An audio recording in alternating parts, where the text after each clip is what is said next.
Hello friends, welcome to my channel. ಕೆಲ್ಸಕ್ಕೆ ಹೋಗೋರಿಗೆ ಒಂದು ಒಳ್ಳೆ ಈಸಿ ರೆಸಿಪಿ ತಂದಿದ್ದೀನಿ. ಉತ್ತರ ಕರ್ನಾಟಕದ ಶೇಂಗಾ ಹಿಂಡಿ ಇದು. ನಾವಾದರೆ ಚಟ್ನಿ ಪುಡಿ ಅಂತ ಕರಿತೀವಿ. ಬೇಗ ಪಟ್ಟಂತ ಆಗುತ್ತೆ, ಈಸಿ, ಸಿಂಪಲ್ ಮತ್ತು ತುಂಬಾ ಟೇಸ್ಟಿ ರೆಸಿಪಿ ಇದು. ಹೇಗೆ ಮಾಡೋದು ನೋಡೋಣ. ಅದಕ್ಕೂ ಮೊದಲು ಚಾನಲ್ನ ಸಬ್ಸ್ಕ್ರೈಬ್ ಮಾಡಿಲ್ಲ ಅಂದರೆ ಚಾನಲ್ ಸಬ್ಸ್ಕ್ರೈಬ್ ಮಾಡ್ಕೊಳ್ಳಿ. ಈ ರೆಸಿಪಿ ನಿಮ್ಗೆ ಇಷ್ಟ ಆದರೆ ಫ್ರೆಂಡ್ಸ್ಗೆಲ್ಲ ಶೇರ್ ಮಾಡಿ. ನಿಮ್ಗೆ ಹೇಗೆ ಅನ್ನಿಸ್ತು, ಟೇಸ್ಟಿಯಾಗಿತ್ತಾ, ಚೆನ್ನಾಗಿತ್ತಾ ಅಂತ ಕಮೆಂಟ್ ಮಾಡೋದನ್ನ ಮರಿಬೇಡಿ.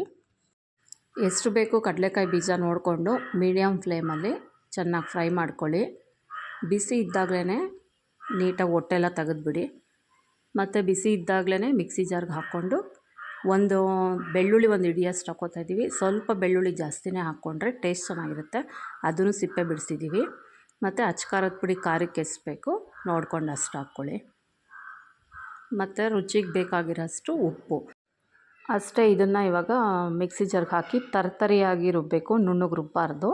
ಶೇಂಗಾ ಹಿಂಡಿ ರೆಡಿ ಆಗುತ್ತೆ. ಒಂದು ವೇಳೆ ಮಿಕ್ಸಿ ಜಾರಲ್ಲಿ ಬೇಡ ಅಂದರೆ ಮನೇಲಿ ಒಳ್ಕಲ್ಲಿ ಇದ್ದರೆ ಮಿಕ್ಸಿ ಜಾರ್ ಯೂಸ್ ಮಾಡಬೇಡಿ, ಒಳ್ಕಲ್ಲಲ್ಲೇ ಮಾಡಿ, ಸೂಪರಾಗಿರುತ್ತೆ.